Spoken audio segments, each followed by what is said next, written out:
கழுத்துல தாலி ஏறிடுச்சுன்னா காலத்துக்கும் கஷ்டப்பட போறது யாரு? ஐயோ சத்தியமா அப்படிலாம் இல்லைங்க காயத்ரி. நான் என்ன பண்ணுவீங்க? எனக்காக உங்க அப்பா அம்மாவை தூக்கி எரிஞ்சிருவீங்களா?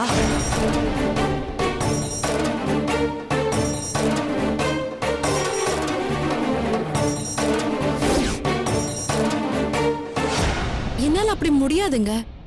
கல்யாணம்னா புருஷன் மட்டும்தான் நினைக்கிற சராசரி பொண்ணு நான் இல்ல. கல்யாணம்னா புருஷன், மாமியாரு, மாமனாரு, நாத்தனார்னு ஒரு பெரிய குடும்பம் நமக்கு சொத்தா சேருதுன்னு தான் என்னால நினைக்க முடியும்.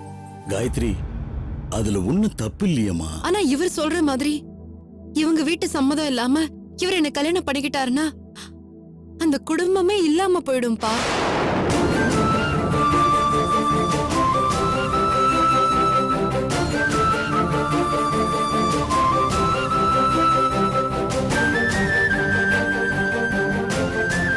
பெத்தவங்களுக்கு வேதனை கொடுத்து இவர் எனக்கு நியாயம் செய்ய நினைக்கிறாருன்னா அதுக்கு என்னால துணை போக முடியாதுப்பா.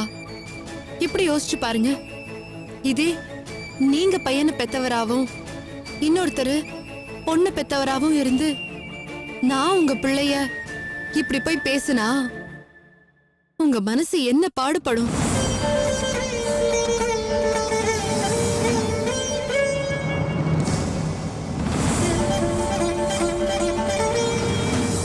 யாரையும் நோகடிச்சு எந்த வாழ்க்கையும் வாழ்ந்துட முடியாதுப்பா. நம்மால எல்லாருக்கும் நேர்மையாவும் எல்லார்கிட்டயும் யோகியமா இருக்க முடியாதுதான். குறைஞ்சபட்சம் நமக்கு நாம நேர்மையா இருக்கணும்னு ஆசைப்படுறேன். அது தப்பாப்பா?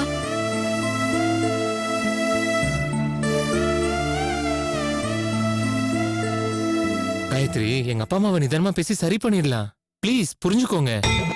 அதை இப்ப பண்ணுங்களேன். யார் உங்களை தடுத்தா? என்ன தப்பா புரிஞ்சிட்டு இருக்காங்கன்னு நீங்க நம்புறது உண்மைன்னா அவங்க அபிப்பிராயத்தை மாத்துறதுக்கு முயற்சி பண்ணுங்க. நான் எந்த விதத்துல சரின்னு அவங்களுக்கு எடுத்து சொல்லுங்க. கல்யாணத்துக்கு சம்மதம்னு அவங்கள சந்தோஷமா வந்து எங்க அப்பா கிட்ட சொல்ல சொல்லுங்க.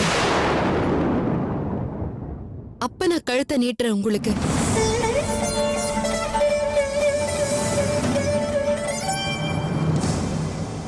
பெத்தவங்க வயிற்றுச்சலோட எந்த ஒரு காரியமும் நடக்க கூடாது டாக்டர்.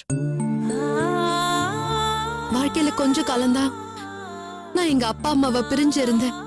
அந்த கொஞ்ச காலமே எனக்கு பெரிய நரகமா இருந்துச்சு. ஆண்டவன் புண்ணியத்துல இன்னைக்கு எங்க அப்பாவோட நான் திரும்ப சேர்ந்திருக்கேன். என்னமோ உலகத்தையே ஜெயிச்சிட்ட மாதிரி எனக்குள்ள ஒரு ஃபீல் இருக்கு. இன்னைக்கு நீங்க எனக்காக உங்க குடும்பத்தை பகைச்சுக்கிட்டு என் கூட வாழ வந்தீங்கன்னா ஒரே மாசத்துல நான் உங்களுக்கு போர் அடிச்சிருவேன். குடும்பத்தோட சேர முடியலையேங்கிற வேதனை தான் உங்களுக்கு வரும்.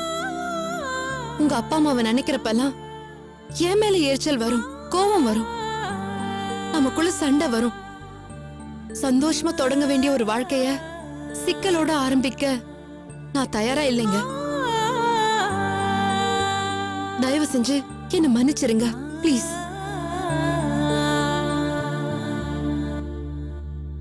உண்மையிலே இந்த கல்யாணம் நடக்கணும்னு நீங்க நினைச்சீங்கன்னா உங்க அப்பா அம்மாவை கன்வின்ஸ் பண்ணி அவங்கள இதுக்கு ஒத்துக்க வச்சுட்டு ஆக வேண்டியதை பார்க்க சொல்லுங்க.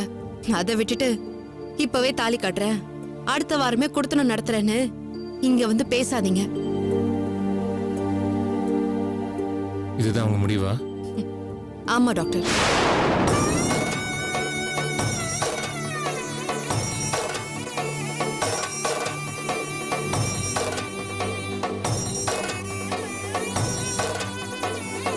கசப்பா இருந்தாலும் இதுதான் இதுக்கு மருந்து.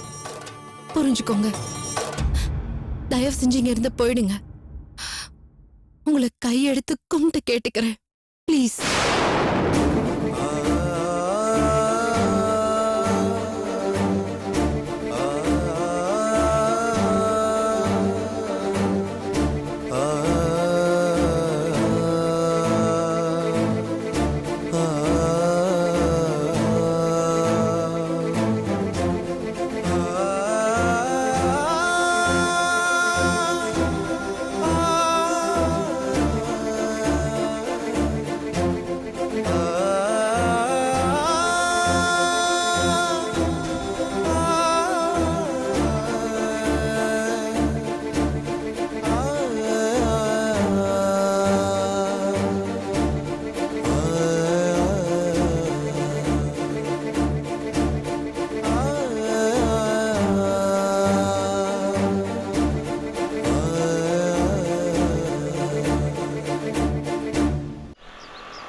சுபு,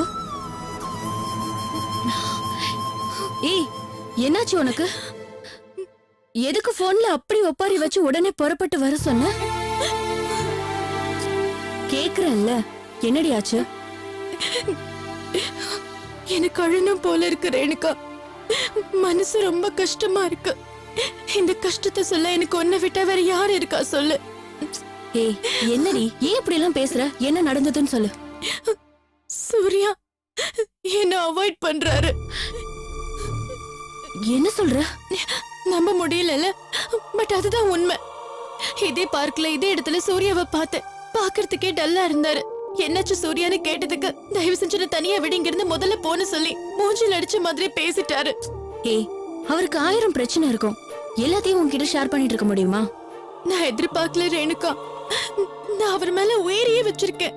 நான் எப்படி உன்கிட்ட எல்லா விஷயத்தையும் ஷேர் பண்றேன், அதே மாதிரி அவரும் என்கிட்ட எல்லா விஷயத்தையும் ஷேர் பண்ணலாம்ல. அவர் அப்படி இல்லாம இருக்கிறப்போ மனசுக்கு தாங்க முடியல. முட்டாள்தனமா பேசாத சுபு.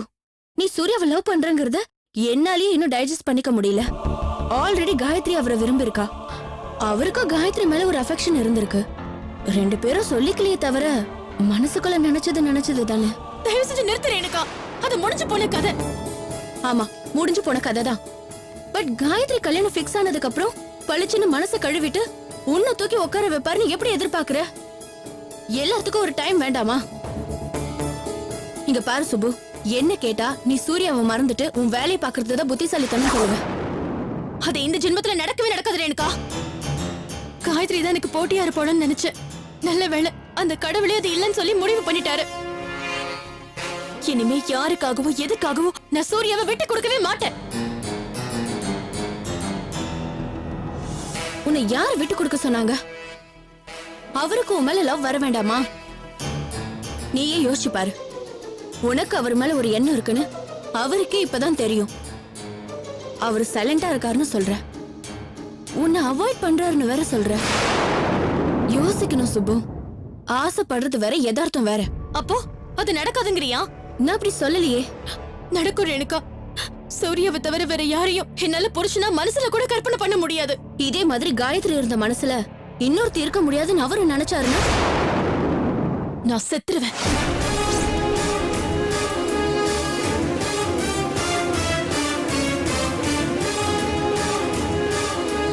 இங்க பார், இப்படி அபத்தமா பேசுறத முதல்ல நிறுத்து. ஒரு பேச்சுக்கு சொல்ற. ஒருவேளை உனக்கும் சூர்யாக்கும் கல்யாணம் நடக்குதுன்னு வச்சுக்க. கல்யாணத்துக்கு அப்புறம் அவரு காயத்ரி நினைச்சு ஃபீல் பண்ணிட்டு இருந்தாருன்னா உன்னால அதை தாங்கிக்க முடியுமா? நீ என்ன பண்ணுவ? அவளை பார்க்க கூடாது, பேசக்கூடாதுன்னு தடை போடுவ. நீயும் காயத்ரியும் இனிமையா நினைக்க ஆரம்பிப்பீங்க. நம்ம ஃப்ரெண்ட்ஷிப்குள்ள தேவையில்லாம பிளவு வரும். எதுக்குடி இதெல்லாம்? ஃப்ரெண்ட்ஷிப்பை பத்தி நீ யோசிக்கிற, ஆனா நான் என் வாழ்க்கைய பத்தி யோசிக்கிறேன். ரெண்டுத்துக்கும் நிறைய வித்தியாசம் இருக்கு ரேணுகா. ஆனா ஒரு நல்ல ஃப்ரெண்ட்ஷிப்பை கொன்னுட்டு உன்னால நிம்மதியா வாழ முடியாதுடி. ஆசைப்பட்டு கட்டிக்கிட்டதெல்லாம் அழுது தீக்கிறதான்னு நினைப்ப. வேணாண்டி, சொன்னா கேளு. நீ சூர்யாவை மறக்கிறது தான் நல்லது. முடியவே முடியாது ரேணுகா. என்னால சூர்யாவை மறக்கவே முடியாது. நான் சூர்யாவை வெறித்தனமா லவ் பண்றேன். அதுக்காக அனுமர் மாதிரி நெஞ்செல்லாம் பொழந்து காட்ட முடியாது. சூர்யாவை அந்த கடவுளை எனக்காக படைச்சிருக்காருன்னு நினைக்கிறேன். சூர்யா மட்டும் என் லவ் ரிஜெக்ட் பண்ணா அப்புறம் என்னால தாங்கவே முடியாது. ஏய் ஏய், ஏன்டி இப்படி சென்ஸ் இல்லாம பேசுற? கூல் சுப்பு. என்னாச்சு இப்போ? எதுக்கு இப்படி எமோஷனல் ஆகுற? அழாத. கண்ணத்தோட முதல்ல நான் காயத்ரி கிட்ட பேசுறேன். நீ எவ்வளவு டீப்பா அவனை லவ் பண்றேன்னு எடுத்து சொல்லி அவ மூலமாவே சூர்யாவை கன்வின்ஸ் பண்ண வைக்கிற. அதுக்கு இதுதான் ஒரே வழி. ரேணுகா, இது நடக்குமா? நடத்துற. வேற வழி? ஃப்ரெண்டா போய் தொலைஞ்சிட்டியே. சரி வா போலாம். வா.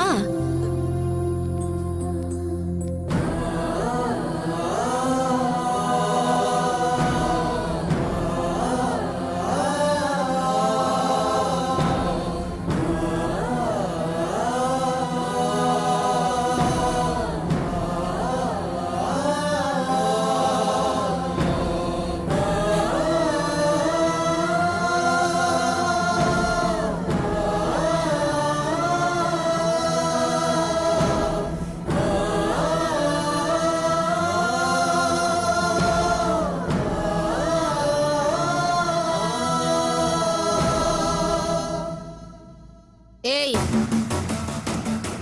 இந்த சாப்பிடு.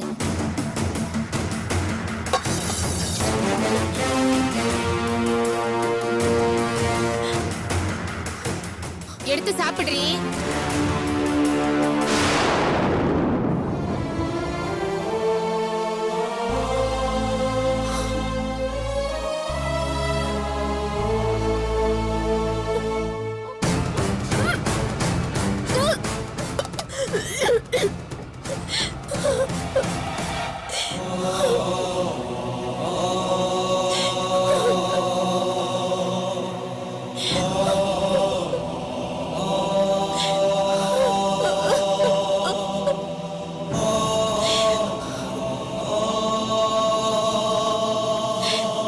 ஏய், சாப்பாடு வந்திருக்கு, சாப்பிடாம இருக்க?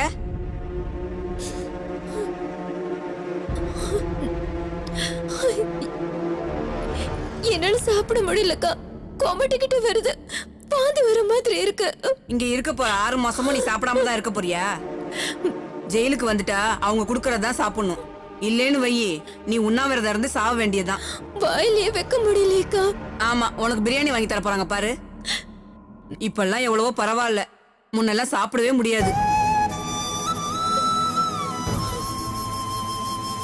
சின்ன பொண்ணா இருக்க, நீ என்ன பண்ணுவ? உங்க அப்பா அத்தை சரியா இருந்திருந்தா நீ ஏன் இப்படி கஷ்டப்பட போற? எல்லாம் உன் தலையெழுத்துன்னு நினைச்சுக்கோ. எனக்கு ரொம்ப பசிக்குதுக்கா. ஆனா சாப்பிட முடியல. நேத்து நைட்டும் சாப்பிடல, இன்னைக்கு காலையில சாப்பிடல. இப்பவும் பட்டினி கிடந்து செத்து போயிடுவேன். இந்த பாரு, உனக்கு உடம்புக்கு முடியலனாலோ இல்ல அடிபட்டாலோ தான் ஆஸ்பத்திரி கூட்டு போவாங்க. அங்க போனாலாவது ஏதாவது சாப்பிடலாம். இல்லைன்னு வச்சுக்கோயேன், இங்க என்ன குடுக்குறாங்களோ அதை தான் சாப்பிட்டாகணும். இல்லைன்னா பட்னி கடந்து சாக வேண்டியதுதான். அதுக்கப்புறம் உன் இஷ்டம்.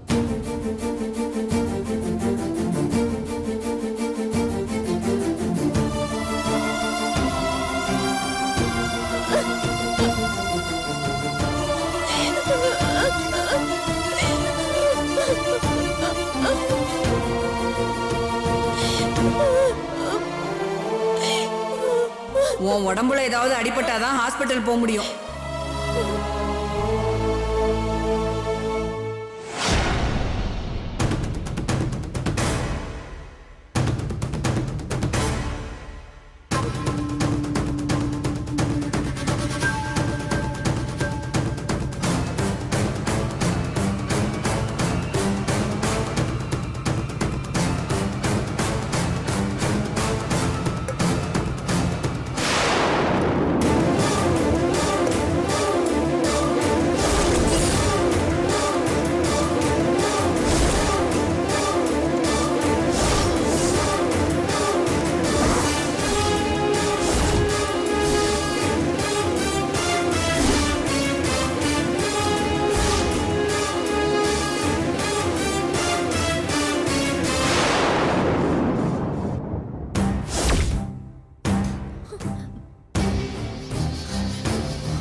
அக்கா, பலக்கா, பலக்கா, இங்க வாக்கா.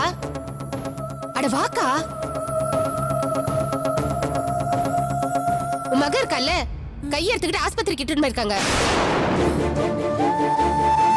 ஐயோ, பாவி பாவினா எல்லாம் என்னாலதான். நான் பண்ண தப்பாலதான் என் பொண்ணு இப்படி கஷ்டப்படுறா.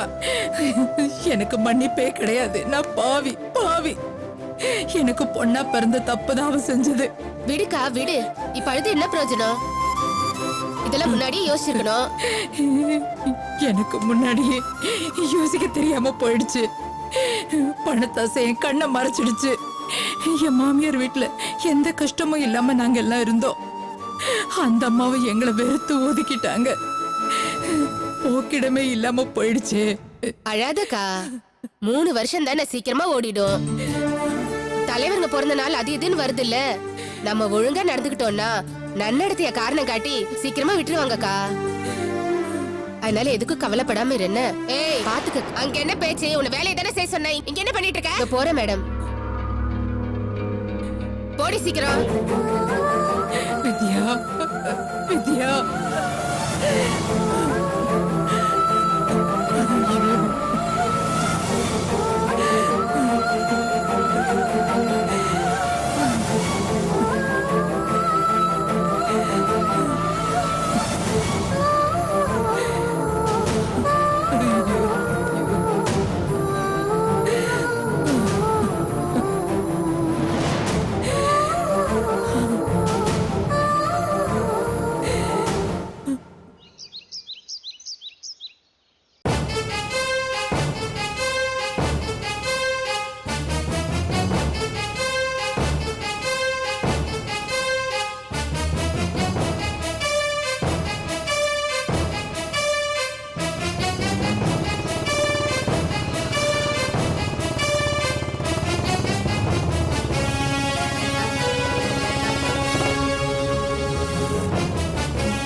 வாங்க.